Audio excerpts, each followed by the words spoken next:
Assalamualaikum warahmatullahi wabarakatuh teman-teman kelas 1. Apa kabar semua? Semoga selalu dalam lindungan Allah ya. Kita bertemu lagi di Sentra Sosial Budaya pekan kedua. Alhamdulillah ya teman-teman. Kita hari ini akan membahas dengan tema ekosistem dan subtema gunung, goa, dan karst.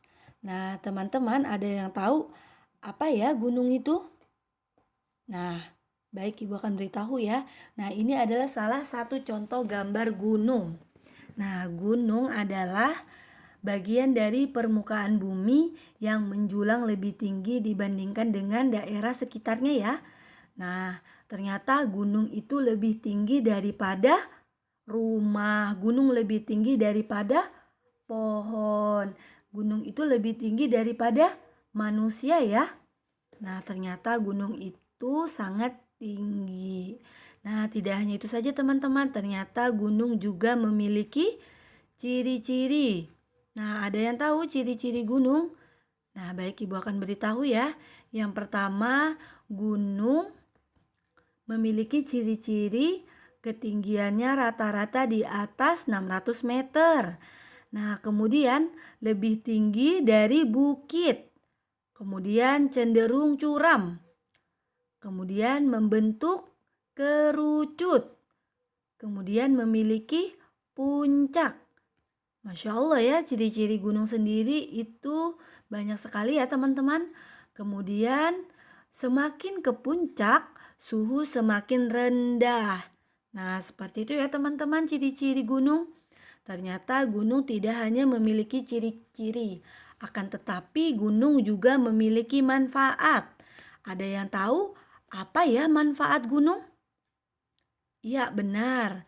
Manfaat gunung yang pertama, memiliki keindahan dari gunung bisa dimanfaatkan sebagai objek wisata. Nah, kemudian abu vulkanik yang keluar dari dalam gunung berapi itu akan membuat tanah menjadi subur ya teman-teman. Masya Allah ya. Nah, kemudian manfaat gunung juga termasuk lahan di sekitar gunung akan menjadi subur. Masya Allah ya, ternyata gunung banyak sekali manfaatnya ya.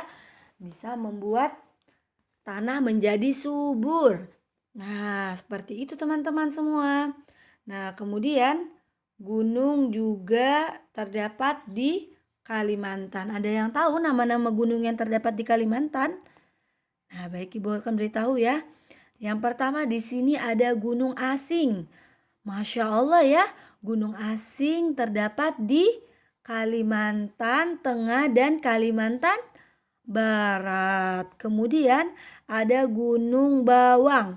Nah, Gunung Bawang terdapat di Provinsi Barat. Nah, kemudian ada gunung apa ya? Di sini ada Gunung Kaba, Rejang, Lebong. Itu terdapat di Bengkulu ya, teman-teman.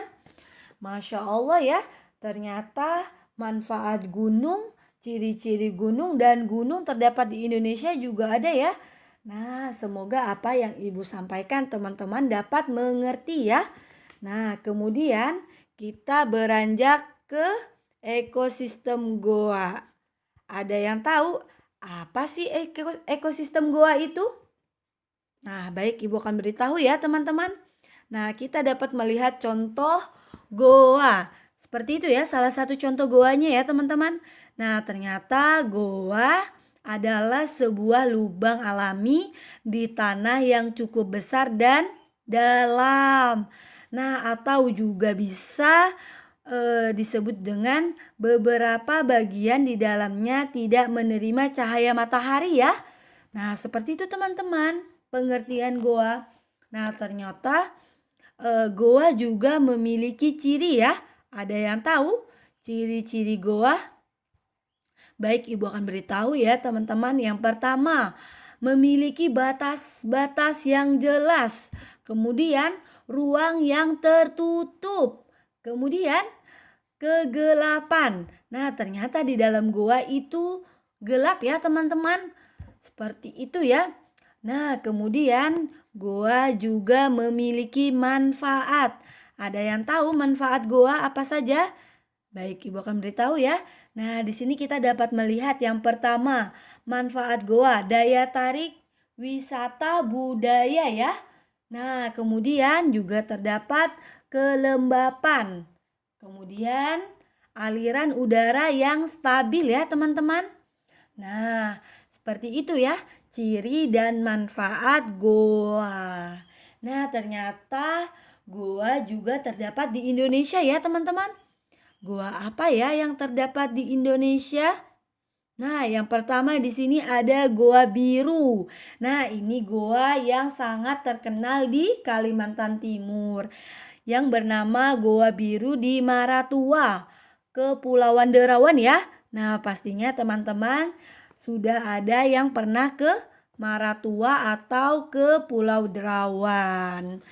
Nah, ini adalah salah satu contoh gambarnya ya. Kemudian juga ada goa yang Batu Gelap. Nah, ini lokasinya di Tenggarong di seberang.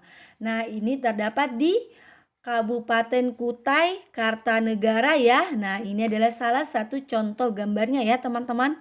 Nah, tidak hanya itu saja, teman-teman. Ternyata juga ada Gua Pindul di Desa Gunung Kidul ya. Letaknya di Yogyakarta. Seperti itu ya, teman-teman. Nah, itu adalah salah satu nama goa yang terdapat di Indonesia. Semoga apa yang Ibu sampaikan teman-teman dapat mengerti ya. Nah, ternyata tidak hanya itu saja teman-teman. Kita akan beranjak ke ekosistem karst. Ada yang tahu apa sih karst itu? Nah, baik Ibu akan jelaskan ya. Ternyata karst adalah sebuah bentuk permukaan bumi yang pada umumnya dicirikan dengan adanya depresi tertutup atau disebut juga dengan closed depression. Nah, di sini karst drainase permukaan dan goa. Nah, seperti itu ya. Nah, ini adalah salah satu contoh gambar karst. Nah, seperti itu teman-teman. Ternyata karst itu memiliki ciri-ciri ya. Ada yang tahu apa saja sih ciri-ciri karst? Nah, yang pertama kita dapat melihat ya, ciri-ciri karst. Yang pertama bukit-bukit kecil. Kemudian aliran sungai di bawah tanah. Kemudian goa-goa. Nah, ternyata karst juga memiliki manfaat ya. Manfaat karst sendiri yang pertama bisa digunakan sebagai daerah penyimpan air bersih. Masya Allah ya teman-teman. Ternyata manfaat karst itu bisa menyimpan air bersih ya. Nah, kemudian yang kedua akan mencukupi kebutuhan air. Masya Allah ya. Kemudian serta terdapat banyak cekungan di sekitarnya. Masya Allah, ini adalah ciri-ciri dan manfaat karst. Nah, ada yang tahu karst yang terdapat di Indonesia? Nah, baik. Ternyata karst juga terdapat di Indonesia. Nah, yang pertama, Pegunungan Bukit Barisan terdapat di Lampung atau di Pulau Sumatera ya. Nah, kemudian ada juga Pegunungan Kapur Utara terdapat di Pulau Jawa, daerah Jawa Timur. Nah, kemudian juga ada Pegunungan Syehwainer terdapat di Pulau Kalimantan, Indonesia ya. Masya Allah ya teman-teman. Itu adalah nama-nama karst yang terdapat di Indonesia. Nah, Ibu rasa teman-teman dapat mengerti ya apa yang Ibu sampaikan dari gunung, goa, dan karst. Nah, kita akan beranjak ke tugas. Apa ya tugas pekan ini? Pekan hari ini kita akan membuat atau menggambarkan contoh ekosistem gunung, goa, dan kars. Teman-teman boleh ya menggambar contoh ekosistem gunung, goa, dan kars ya. Nah, kemudian pastikan di belakang gambar teman-teman tulis nama, tanggal, kelas, kemudian juga teman-teman sebutkan 2 nama-nama gunung yang terdapat di Pulau Kalimantan. Kemudian sebutkan 1 nama goa dan 1 nama kars yang terdapat di wilayah Indonesia. Semangat teman-teman mengerjakannya. Nah, sampai jumpa. Terima kasih teman-teman. Assalamualaikum warahmatullahi wabarakatuh.